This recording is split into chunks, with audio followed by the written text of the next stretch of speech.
নমস্কাৰ, মোৰ মৰমৰ ছাত্ৰ-ছাত্ৰীসকল।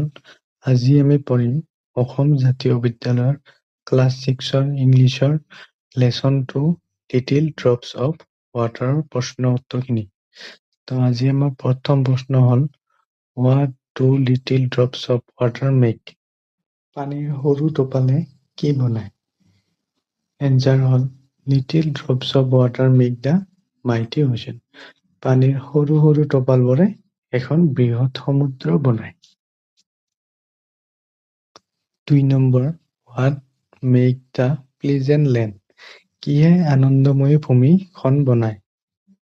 Answer, little grains of sand makes the pleasant land. বালিৰ সামান্য দানাবোৰে আনন্দময়ী ভূমিখন বনায়। 3 number, what are the mighty ages of eternity made of? অনন্তকালৰ শক্তিশালী জগবোৰ কিহেৰে গঠিত? Answer, the mighty ages of eternity are made of the little minutes. অনন্তকালৰ শক্তিশালী জগবোৰ সামান্য সময়ৰে গঠিত।